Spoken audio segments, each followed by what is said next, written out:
are solved by solution was. Now let us start with our lesson. Let us first read and study the story with the title, Lexus and the Tiger.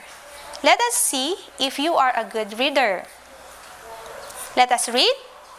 Lexus and the Tiger. One rainy day, a traveler named Lexus fell into a wide pit. He struggled very hard to escape. He noticed a dying tiger who was also struggling to get out from the pit. Lexus found a huge log and used it to escape. He was about to run, but he felt pity with the tiger. So he got the log and put it near the tiger. The weak tiger slowly climbed up and managed to escape his death. One day, Lexus met a tiger who tried to kill him, but the tiger remembered him and they became friends. Let's check if you can answer these questions. You can read the story again if you need to. Who are the characters in the story? If your answer is Lexus and the tiger, you are correct. Let's see. What is the problem in the story? We have choices. Lexus fell into the cave. Lexus fell into the river. Lexus fell into the pit. If your answer is letter C, then you are also correct. Next, what is the solution to the problem? A. Lexus helped an elephant. B. Lexus climbed so hard. C. Lexus found a log. The answer is Lexus found a log. The story that we read is an example of a problem-solution text. Today, let us learn how to identify problem-solution texts and other types. This graphic organizer shows that this story is a problem-solution text. If we see in the graphic organizer, we have the title Lexus and the Tiger, and then we have a problem. Lexus fell into the pit. What is the solution? Lexus found a log. So the author here gives information about problem and tells how it is solved. Another type we will discuss is descriptive. By the word itself, we can see that a descriptive type is more on describing and uses more adjectives. Here is an example. Maria has two big colorful pet birds. The green bird always sings. The blue one likes dancing. They eat yummy foods. They flap their beautiful wings when they dance and sing. If we see, there are underlined words. These are colorful, green, blue, yummy, and beautiful. These are adjectives. Notice that the paragraph also focused more on describing the pet birds, and it uses adjectives. With these clues, we can say that it is a descriptive text. The other type that we will learn is the procedural or sequence. A procedural text is a piece of text that tells how to do something. Its purpose is to provide instructions for making something, doing something, or getting somewhere. Examples of procedure texts include recipes, itineraries, instruction manuals, directions. Usually, the signal or transition words used are first, firstly, second, secondly, then, finally, or lastly, which shows sequence or procedure. Here is an example. Turning on laptops is very easy.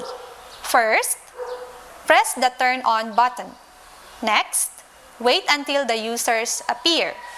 Then, choose which user you use. Lastly, click the user. The highlighted words are transitions that shows sequence or procedure on how to turn on laptops. Now that we have discussed the three types, let us have a short practice with your learning partner by answering the guided practice below in your module. With every activity, you may pause this video as you answer each task. Then continue after you have finished. At the end, you will be shown the answers of all the activities so you will know your progress. Under the guided activity or guided practice, read each selection and identify the text type used.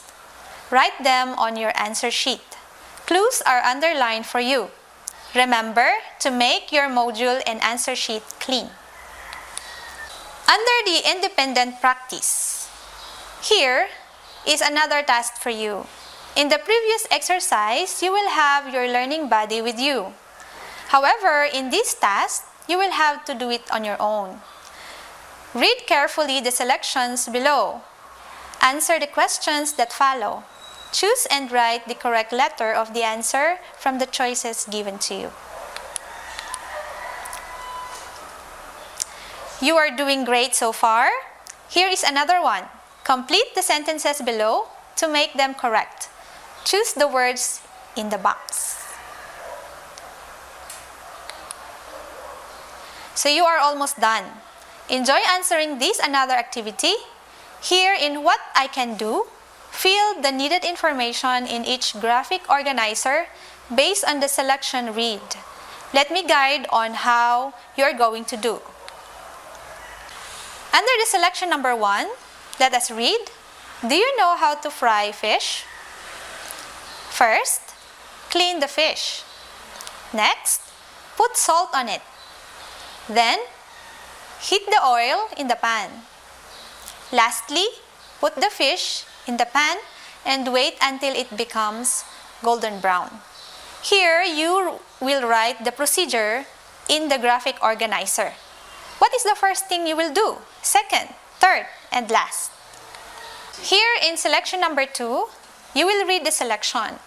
You will put your answer beside the problem, and then you will put your solution beside the solution icon. In number 3, here, this is a descriptive text. You will read the paragraph, and then you will write what describes the earth on the given blanks. Here, under the post-assessment, choose the text type appropriate in each selection. Write the letter of your answer on a separate sheet of paper. Be reminded to keep your answer sheet and module neat. Congratulations! You have successfully finished this module. Here is the last one. Your friend has volunteered to clean your room for you. In your answer sheet, explain to your friend how to clean your room step by step. To give your friend the best instructions, you will need to be detailed about each task that needs to be done. You can use transition words to tell the steps to be followed. What are these signal words? We have first, second, next, then, lastly, or finally. You can write it in a paragraph form or by number. So, congratulations! You have finished all the activities. You may proceed to the answer key part of your module to check your answers.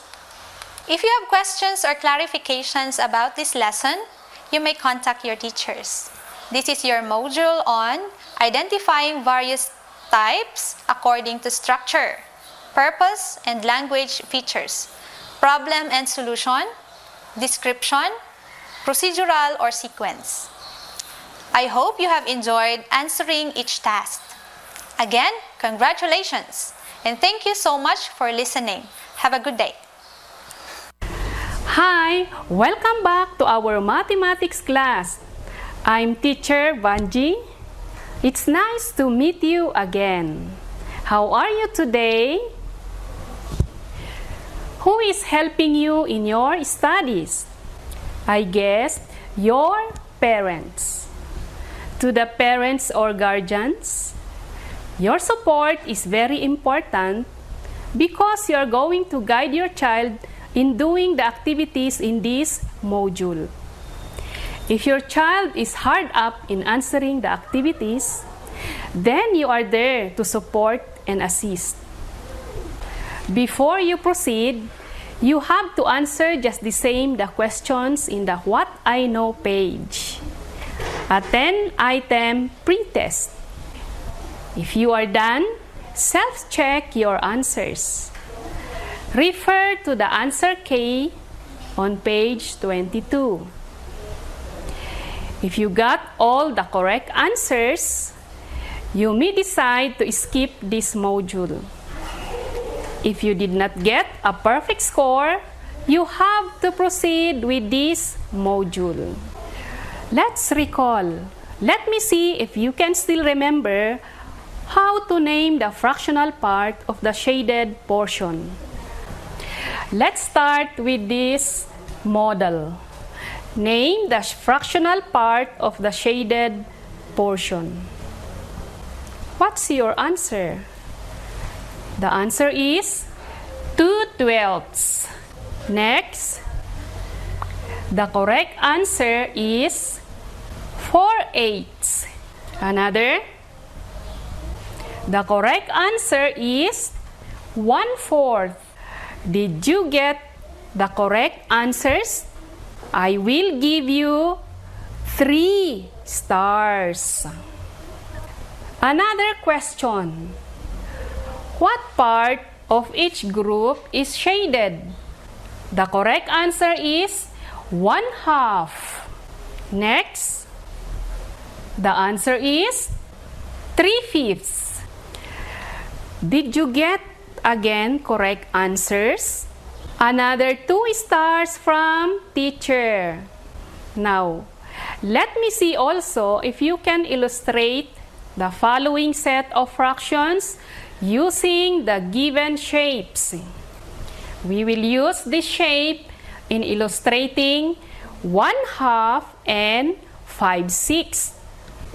The correct answer for 1/2 could be this illustration. Divide the whole into 2 equal parts, shade 1 part. Another, we divide the whole into 6 equal parts, shade 5 parts. For other illustration, for 1/2, you can also do like this. Another illustration for 1/2, it can also be like this. And then for 5/6, can also be like that. Did you get it? Very good. Next, we will use also circles. The circle shape to illustrate 3/4 and 1/8. The correct answer, divide the circle into 4 equal parts, shade 3 parts. Divide the circle into 8 equal parts, shade 1 part. Did you get also the correct answer? Another one, let's use also triangle shape. Illustrate 1/3 and 1/2. The correct answer, divide the triangle into 3 equal parts, shade 1 part. Divide the triangle into 2 equal parts, shade 1 part. So did you get the correct answers? Another 3 stars from teacher. So how many stars did you get in all? 8 stars. Now let's go now to our main lesson. Can you visualize multiplication of fractions using models? That is what we are going to learn today. Now we have here Mang Alfonso. Let's read the problem. Mang Alfonso owns a 3/4 hectare piece of land. He planted 1/3 of it with palay. What part of his land was planted with palay? How big is Mang Alfonso's land? Very good. He owns a 3/4 hectare piece of land. What part of it was planted with palay. He planted 1/3 of it with palay. Now, what are we going to find in the problem? We are going to find the part of the land planted with palay. So we say, what is 1/3 of 3/4? Of means you're going to multiply. So the number sentence is 1/3 times 3/4. We will solve the problem using illustration. A simple way to visualize or see fractions is using bar models. A fraction bar model is a drawing of a fraction using rectangles. So, let us first illustrate the second factor, which is 3/4. Let us draw a rectangle, divide it into 4 equal parts. We name that diagram A. This represents the 3/4 hectare land owned by Mang Alfonso. Next, let us illustrate the first factor, which is 1/3. Draw another rectangle, divide it into 3 equal parts. Shade one part. We name that as diagram B. This represents 1/3 part of the land planted with palay. Now, we did not get yet the answer for the problem. What we will do now is to place diagram B over diagram A. It will look like that. You notice there are already double shaded portion. How many small rectangles are double shaded? There are 3 double shaded parts. That will be our numerator. What will be our denominator? You count how many small rectangles in all in the rectangle. We have 12.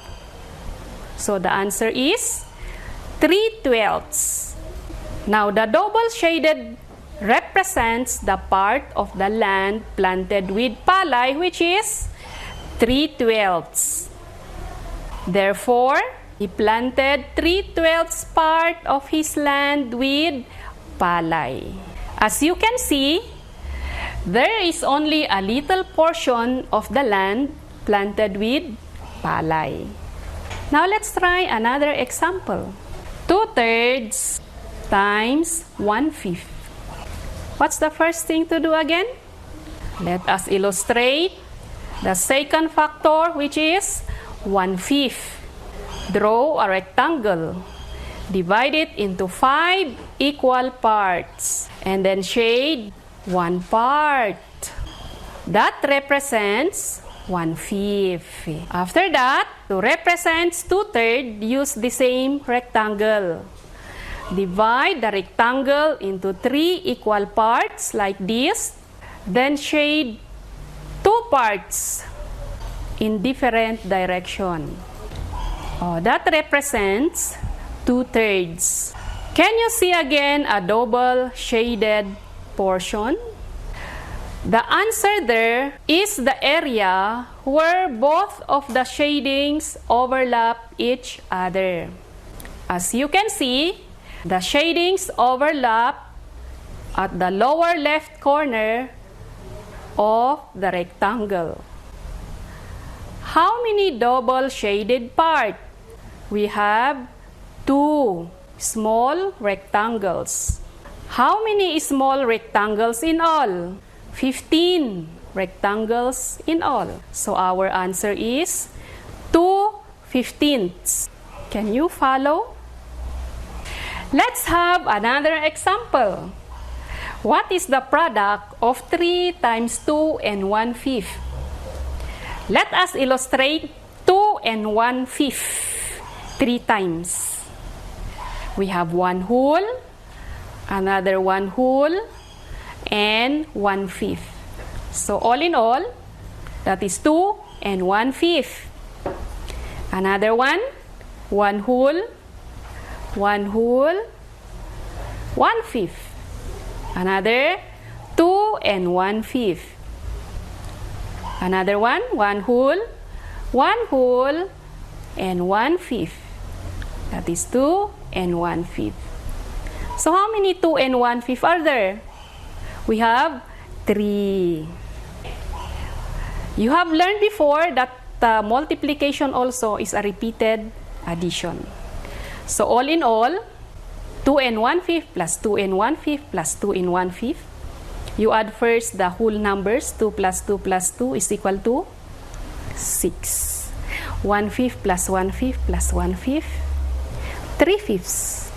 So the answer is 6 and 3/5. When multiplying fractions, times means of. We use multiplication to find groups of something. Oh, here is another example. 1/2 times 2 and 2/3 is the same as 1/2 of 2 and 2/3. How do we illustrate this equation? Illustrate first 2 and 2/3. Let us draw 3 rectangles. Shade the whole rectangle to represent as 1 whole. Shade also the second rectangle. Shade all in one direction. That is again 1 whole.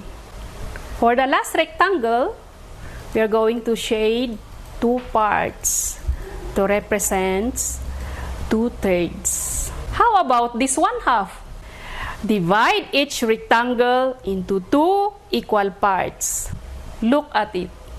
So shade in other direction 1 part. Then the last rectangle is 1/2. So how will you get the answer? Count how many shaded portion of rectangles. So 8 double shaded part. How about the numerator? Count how many small rectangles in one rectangle. There are 6.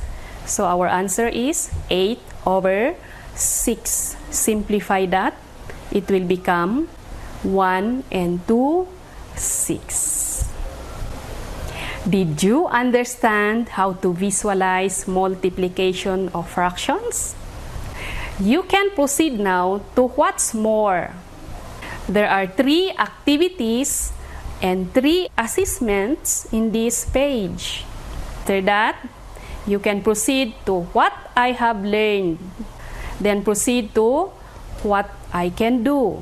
In the beginning, you have pre-test. You have also post-assessment. There are more additional activities to enhance your learnings. Okay? So I know you can do these activities. Try to answer them all. So goodbye and good luck. Good morning. Once again, I am Dindin Lilo and I will be your teacher for now. Today, we will be learning about the safety precautions while executing the skills involved in the games. You are encouraged to actively engage yourself in exploring the module, read the topic discussion, do the learning activities, and watch the video provided. For your performance, try to video the correct execution of those skills. This is the module and PE6 entitled Safety Precautions while executing the skills involved in the games. I am the author.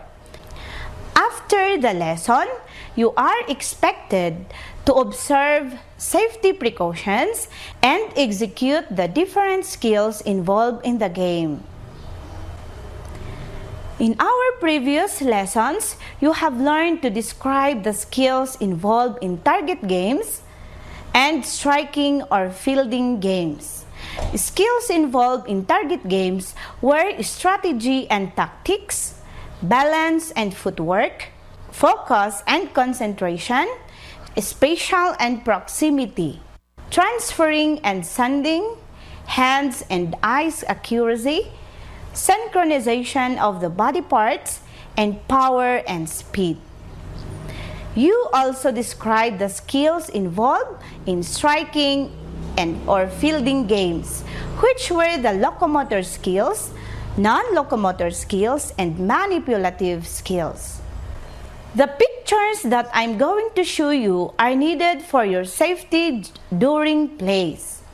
Look at them carefully, then say something about each picture. First, clothing or proper attire to be worn during plays. Second, you can see people doing exercise. Third, a player visiting his doctor. Fourth, this shows weather or climate. And the last, these are sports equipment. There are safety precautions that you need to observe so that you will be away from accident while executing the skills. After doing all the activities in this module, you can properly execute the skills involved in playing games. At the same time, applying the safety precautions in playing. These are the safety precautions involved in playing games. First, stretching. As the picture shows a while ago, stretching is very important before you start to play a game. Second, attire in playing. You need to wear an appropriate attire so that you will be comfortable and you will be able to move freely. Third, equipment. Equipment is needed because we cannot play without them, but materials or equipment should be safe to use also. Fourth, weather. Weather should be considered in playing. If the weather is bad, better do it indoors. Fifth, health condition. You cannot play well if you feel weak or sick. Therefore, before a play, secure a medical clearance from your doctor.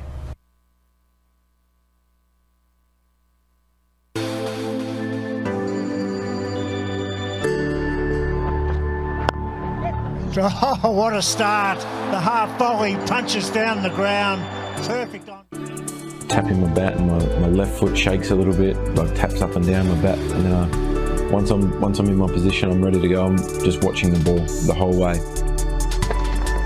Oh, good shot.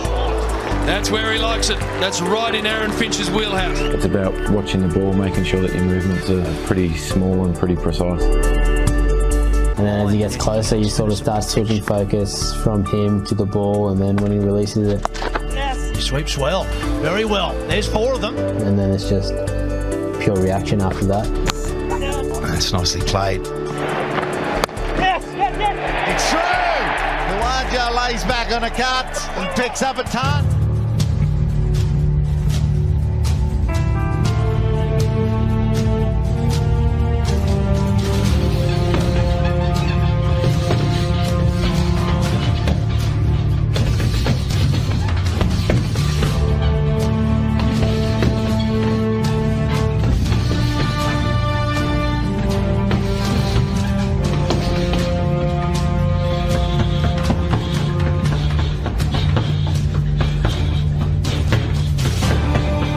What's going on up here? One simple little drill that I would recommend that you try in the nets today if you are struggling with your weight distribution is simply the focus to sense your heel of your front foot going down and then the weight shifting through your front leg and onto your toes. So I'll show you in slow motion here, just from side on. I take my stance and I'm just going to do a shadow rehearsal without striking a ball, and I'm just going to make sure I lead with my head and front shoulder perfectly to the line of the ball, okay? And you'll see I'm just going heel, toe, and I'm just engaging that weight beautifully, all right? So watching one more time. I'll do it realistically now. Okay, and you'll see that the weight distribution is working nicely there. So just some little underarms or some throwdowns, even a bowling machine, and just being aware of feeling your heel touch. So when you commit your movement forward, you're feeling your heel touch the ground first and then onto your toes. All right. Naturally, you will have a nice stable plant with that front foot, but you want to sense that weight going through the front leg beautifully. All right. So heel toe drill, real simple, and we'll show you a close up now. So for me in the golf swing, what I would like to see when I'm talking about matching arms and body is at the top of the backswing, my arms and body are finishing the swing at the same time. In other words, I don't sort of turn and my arms overrun like this. That would be non-matched. The other part of matching I want to talk about is the placement in the arms in relation to the shoulders. So if I make a backswing here and my arm is pretty much matched across my shoulder line, I would say that's quite nicely matched. This, for example, would be very upright. This, for example, would be very flat. This potentially is underplaying. This potentially is overplaying. And these are just terminology that you can either love or hate. But essentially, depending on where your arms are in terms of playing, it means you have to move your body slightly differently on the way down. And in terms of matching it so your arms and body finish at the same time, for me, that all comes back to takeaway. So, what do I mean by that? So, in takeaway, for example, if we do what's called a kind of one-piece takeaway, which is, again, a very famous saying out there in golf technical terms. For me, one-piece takeaway means you're going to turn quite an awful lot at the start of your golf swing. Then from there, your arms are going to have to work a little bit independently. There will still be some turn, but the likelihood is we'll have a big turn early on, then the arms finish the swing, and we get what's called arm overrun. I'm not a huge fan of that. I would much rather see, from the setup, your arms initiate the swing and your body do very little initially. And then feel that the body and arms work as a unit to turn to the top, so that then we would get the feeling of finishing at the same time. Now, for the people out there that maybe don't turn enough, I would have no problem them turning a little bit earlier than what I'm saying, because then it's a kind of compensation or basically a preference to make their system work better. And that is ideal. You know, golf is all about finding things to make you work better as a golfer, and ideally fit into science that makes the golf ball go where we want it. Okay? So the drill I'm going to suggest people do, or the concept I'm going to suggest people do, if you like, is that we set up to the golf ball, feel our arms start the swing, very little body, then from there turn to the top and hit. Let me just try a ball doing that. So I'm here.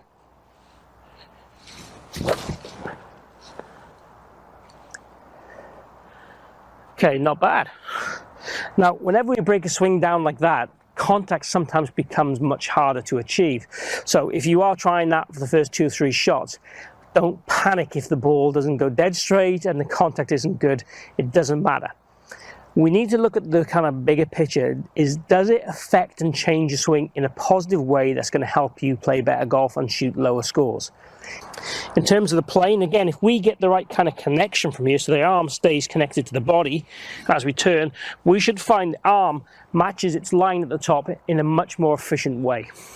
And again, the lower arm is at the top, the more we can turn on the way down. If the arm raises at the top, we have to then drop the arm and stay still with our body rather than turn and rotate as we come down. There'll be some, again, compromising and sinking of the body and arms on the way down more so, which if you do it correctly and you hit great shots, there's no problem in. Let's just do that one again. So again, we're going to go back to the takeaway, feel the arms fold onto position, keep our connection, and then swing through.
Manipulative skills are motor skills that involve moving or using an object with the hands or feet to achieve a goal or complete a task. There are 12 manipulative skills in your textbook. Roll, throw, catch, kick, strike, volley, dribble with the hands, dribble with the feet, punt, set shot, overhand serve, and pass.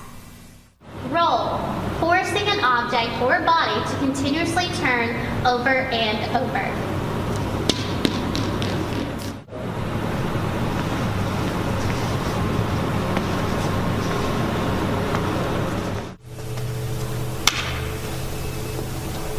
Step opposite, throwing with your dominant hand, throw with one, and catch with two.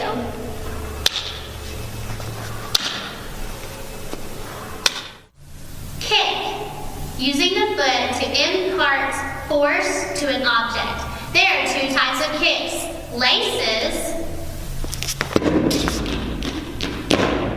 and the instep kick. Strike, using an object or body part to impart force on another object. Volley, using the forearms, quote, pass, or hands, quote, set, to propel an object vertically. Here's a pass. Now here's a set. Dribble with hands, using the hands to repeatedly push a ball towards the ground. You can dribble right, dribble left, or back and forth. Dribble with feet, using the feet to repeatedly push a ball forward or sideways on the ground.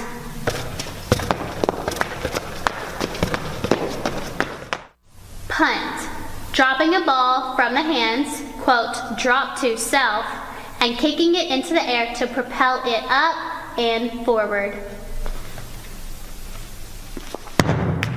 Set shot, using both hands to propel, quote, throw, a ball up and forward, quote, in curved pathway toward a basketball goal.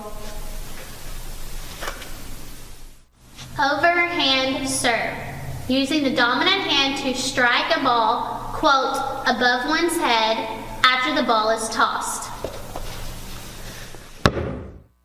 Pass, using both hands to throw a ball to a teammate.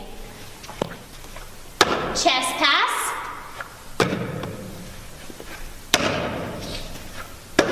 Bounce pass.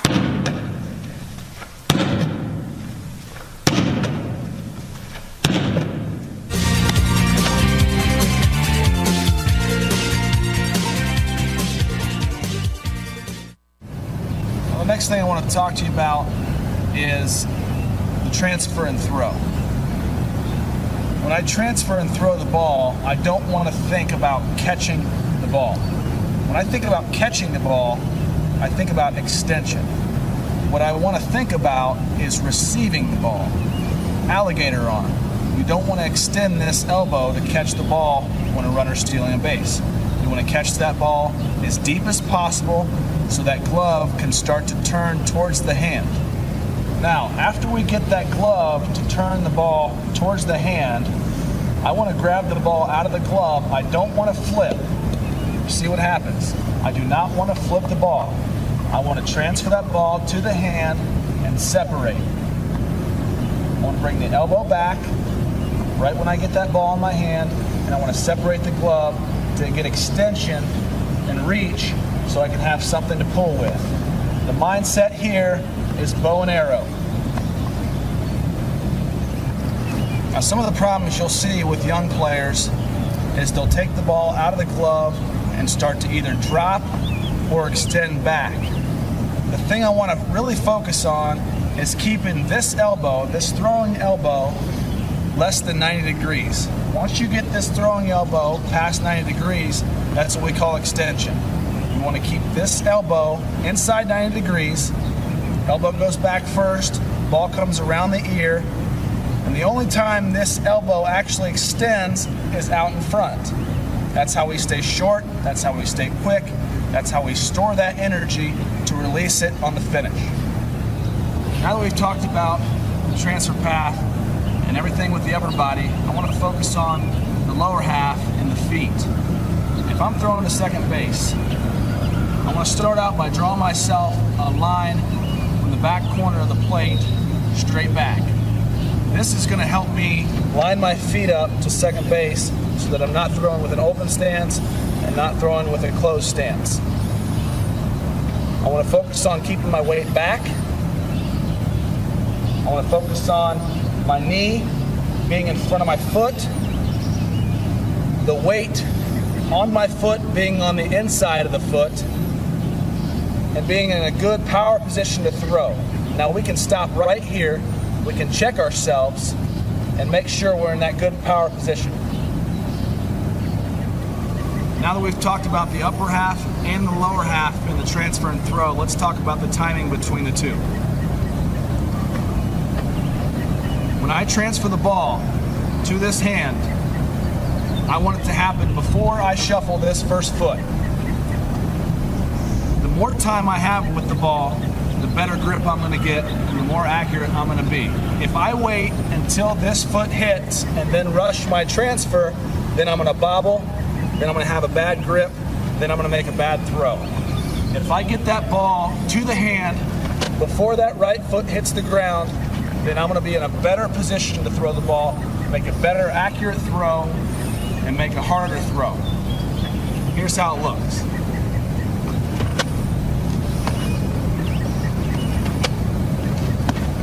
One last point I want to touch on in the transfer and throw, and I get asked this all the time, is how far do I gain ground towards second base when I throw? The golden rule I like to use is if I dropped a string from my chin in my stance to the ground and drew a dot right here in front, and that's where I want to gain ground with my right foot on the shuffle. Now obviously different pitches will take me in different spots, but that's just the golden rule for if the ball's right here. I want my foot to land right on that dot, and then I shuffle my feet towards where I'm going. Okay, now I'd like to talk a little bit about the throw to third base. The transfer and the footwork and the timing of that are all the same as second base. The only difference is the direction. Obviously, if I have a right-handed hitter in the box, I'm going to have to work around that hitter. What I want to do is go behind that hitter unless the throw takes my momentum out and around. So even if the throw is a little bit this way, I still want to come around the right-handed hitter to throw to third base. If the throw takes my momentum out in the other batter's box, then I want to step and throw in front of the right-handed hitter. Now let's talk about picking the runner off at first base. There's two different ways we can do this. We can either do this from our feet and shuffle, turn our hips, get directed towards first base, or we could drive the knee across and throw from a knee. Either way, in throwing the ball to first base and picking guys off, we have to catch and really get our shoulders turned so that we can get our hips turned as well. Whether it be from a knee or from the feet, we really have to drive this side across so that we can square our shoulders to the direction that we're throwing.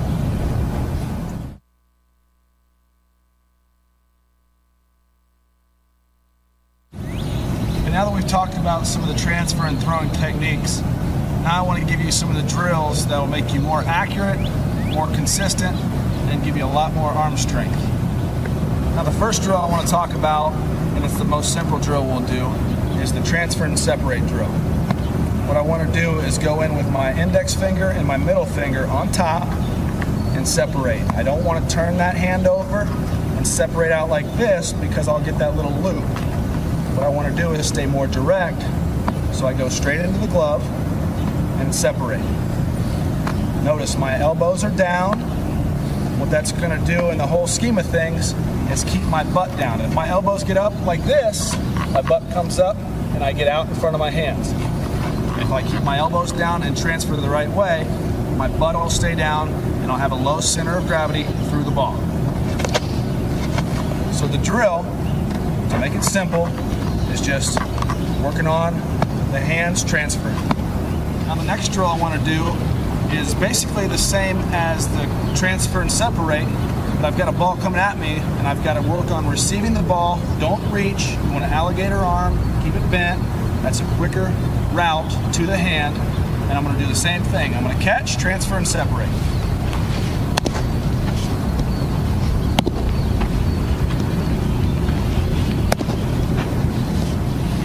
Okay, the next drill in the sequence is basically just adding that first step to the transfer and separate.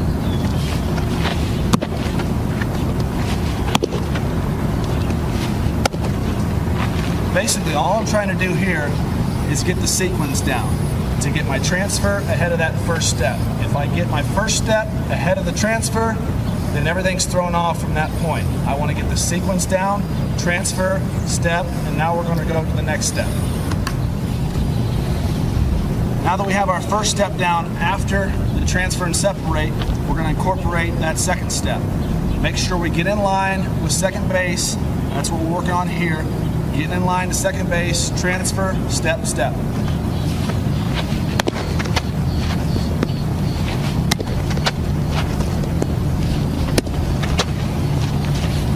Notice, the feet did not hit at the same time. The right foot hits before the left foot. Now that we've got all the individual components, we're going to put it all together for the transfer and throw.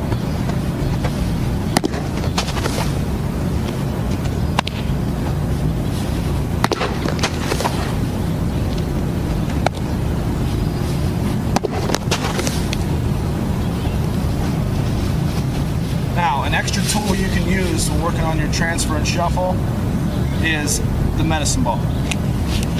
What we're going to do is have your partner toss it right in front of the plate, bounce it right up to you. You're going to stay underneath, catch, turn the ball, shuffle your feet.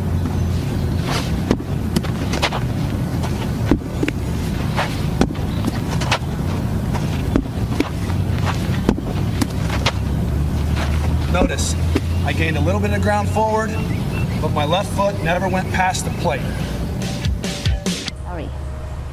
This is your module on the safety precautions in playing while executing the skills involved in these games. I hope you still have the energy and excitement in accomplishing the activities. Thank you very much and have a great day. Ayasak Di Kabenguetan. Programa abinukel iti Department of Education, Division of Benguet, tapno agtultuloy nga maipaayan ti adal, dagiti patpatgen ken dungdungwen tayo nga anak, nga agbasbasa, uray ita agdama a pandemya. Na isang sangayan na programa iti radyo, nga pakaitampukan iti napateg nga ad-adal.